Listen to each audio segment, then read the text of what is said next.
اگر کوئی شخص میلاد کے موقع پر جھنڈے، جلوس، نظر نیاز، لائٹنگ، آتش بازی یا محفل نعت کا اہتمام کرے تو کیا صحیح مسلم کی حدیث کے تحت یہ بدعت حسنہ شمار ہوگی اور اسے ثواب بھی ملے گا؟ آپ کا کیا فتویٰ اس حوالے سے؟ صحیح مسلم کی جو آپ نے یہ حدیث پیش کی ہے نا، بدعت حسنہ اور بدعت سیئہ والی، یہ حدیث مس کوٹ کرتے ہیں. یہ حدیث اس طرح ہے ہی نہیں ہے. صحیح مسلم میں یہ بڑی ڈیٹیل حدیث موجود ہے جس کو آؤٹ آف کانٹیکسٹ کوٹ کیا گیا ہے. اس میں سنت حسنہ اور سنت سیئہ کا ذکر ہے. اسلام میں اچھا طریقہ اور اسلام میں برا طریقہ. اچھی بدعت اور بری بدعت نہیں. بدعت تو ہوتی ہی غلط ہے. ابو داؤد، ترمذی، ابن ماجہ میں حدیث ہے کل بدعت ضلالہ و کل ضلالۃ فی النار. تمام بدعتیں گمراہیاں ہیں اور تمام گمراہیاں دوزخ میں لے جانے والی ہیں.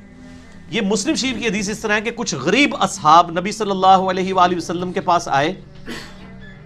کئی لوگوں کے پاؤں میں جوتیاں بھی نہیں تھیں. نیا نیا اسلام قبول کیا. آپ علیہ السلام نے ان کی حالت دیکھی. آپ کا چہرے کا رنگ بدل گیا غربت کی حالت ان کی دیکھ کے. آپ نے یعنی حضرت بلال سے کہا اذان دو. اذان دی، زور کی نماز ہوئی. آپ نے زور کے بعد ایک خطبہ دیا.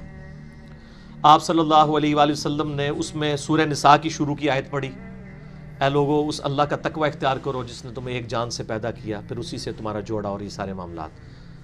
اور پھر اسی طریقے سے 28ویں پارے میں جو آیت آتی ہے کہ مرنے سے پہلے اپنے رب کا تقوی اختیار کرو اور ہر جان دیکھے کہ اس نے آگے کے لیے کیا بھیجا ہے صدقہ جاریہ کے طور پہ. پھر آپ نے کہا کہ صدقہ کرو اللہ کی راہ میں، اور عورتوں کو بھی ترغیب دلائی. اس میں آتا ہے عورتوں نے بھی اپنے کانوں کی بالیاں تک اتار کے دے دی. اور انصار میں سے ایک صحابی اٹھے، وہ گھر گئے. انہوں نے گھر کا کافی سامان لپیٹا ایک بہت بڑے بورے میں اور وہ گھسیٹتے ہوئے مسجد نبوی میں لائے. اور صحابہ کہتے ہیں وہ مشکل سے وہ اس کو گھسیٹ رہے تھے. اتنا بڑا بورا تھا، لا کے مسجد نبوی کے صحن میں رکھا. اب باقی لوگ جو پیچھے پیچھے تھے انہوں نے دیکھا یار اس بندے نے اتنی قربانی کی ہے، وہ بھی اپنے گھروں سے جا کے چیزیں لے آئے اس بندے سے امپریس ہو کے. اور مسجد نبی میں ڈھیر لگ گیا. اور مسلم شریف کے الفاظ ہیں نبی علیہ السلام کا چہرہ مبارک اس طرح ہو گیا جیسے سونے کا ٹکڑا خوشی سے دمک اٹھا. اور آپ نے پھر فرمایا کہ جس نے اسلام میں اچھا طریقہ جاری کیا، یعنی اس انصاری نے یہ اچھا طریقہ جاری کیا، یہ پہلا قطرہ بارش کا بنا. تو جتنے لوگ اس پہ عمل کریں گے اس کا ثواب بھی ان کو ملے گا اور ان کے ثواب میں بھی کمی نہیں ہوگی. اور جس نے اسلام میں برا طریقہ جاری کیا اس کی برائی کا وبال اس پہ تو ہوگا، اور جتنے لوگ اس پہ چلیں گے ان کی برائی کا وبال بھی ان پہ ہوگا، اور جو چل رہے ہوں گے ان کے وبال میں بھی کمی نہیں ہوگی. تو اس میں الفاظ ہیں سنتن حسنتن اور سنتن سیئتن. بدعتن یا بدعتن حسنتن یا بدعتن سیئتن نہیں ہے، سنتن حسنتن ہے اور سنتن سیئتن ہے. تو وہ اسلام میں اچھا طریقہ. اور میرا بدعت کے اوپر لیکچر ہے مسئلہ 75A اور B. اس میں نے اسلام میں اس طرح کے اچھے طریقے بتائے ہیں کہ جس میں اصل دین اپنی جگہ رہے. بخاری مسلم میں ہے نا من احدث فی امرنا ھذا فہو رد. جس نے ہماری تعلیم کی ہوئی دین میں کوئی چیز داخل کی وہ مردود ہے. ٹھیک ہے. تو اب دین میں جب نبی علیہ السلام خود کوئی چیز تعلیم کر دیں گے وہی ہوگی جو مسلم شریف میں حدیث ہے 2005 کے سب سے بہترین کتاب اللہ کی کتاب ہے. سب سے بہترین طریقہ وخیر الہدی ہدی محمد صلی اللہ علیہ وآلہ وسلم وشر الامور محدثاتها. اور بدترین کام وہ ہیں جو دین میں خود سے داخل کر دیے جائیں. تو بدعت کی ڈیفینیشن میں وہ چیزیں آتی ہیں. یہ چیزیں بدعت نہیں ہوتی جو اچھے طریقے ہوں جس میں اصل اپنی جگہ رہے.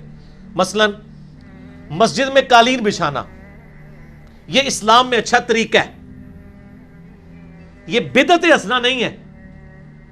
اسلام میں اچھا طریقہ ایئر کنڈیشن لگانا، مسجد میں پنکھا لگانا، لائٹنگ کرنا، یہ اسلام میں طریقہ ہے. اسلام میں کوئی بدعت داخل نہیں ہوئی ہے کیونکہ اصل دین اپنی جگہ. کوئی شخص یہ تو نہیں کہتا نیچے اس پنکھے کے اوپر اس قالین کے منہ طرف خانہ کعبہ شریف اور AC شریف، اللہ اکبر، یہ تو نہیں کوئی کہتا.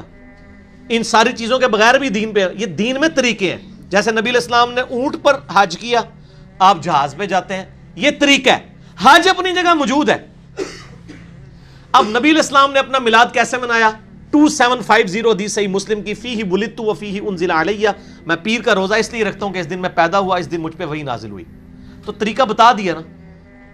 اب آپ روزے کے لیے لوگوں کو ضرور کہہ سکتے ہیں کہ جی کھجور کے ذریعے رکھیں، بریانی کھا کے رکھیں یا پراٹھا کھا کے رکھیں، لیکن روزہ اپنی جگہ رہنا چاہیے.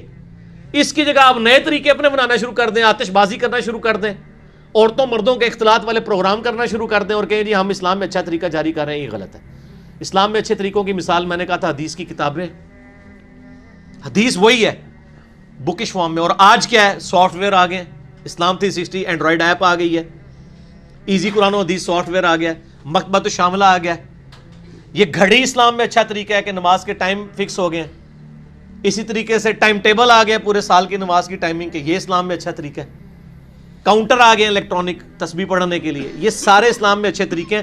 اس سے اصل چیز اپنی جگہ موجود ہے، اصل نہ ہلتی ہو تو وہ اسلام میں اچھا طریقہ ہے. باقی آپ کوئی چیزیں دین میں داخل کریں گے وہ بدعتیں ہی ہوں گی، وہ اچھے طریقے نہیں ہوں گے.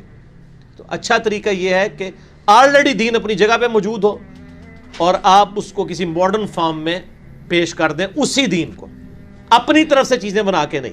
قرآن کو بینڈنگ کے اندر لے کے آئے ہیں، سافٹ ویئر بنا دیے ہیں. قرآن تو اپنی جگہ موجود ہے نا، کوئی نیا قرآن تو نہیں بنا نا.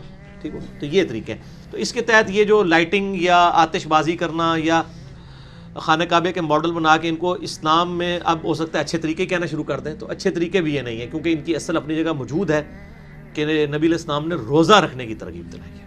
اسی لیے میں نے کہا تھا 12 ربیع الاول کا کوئی روزہ رکھ لے، ہم اس پہ کوئی فتویٰ نہیں لگائیں گے.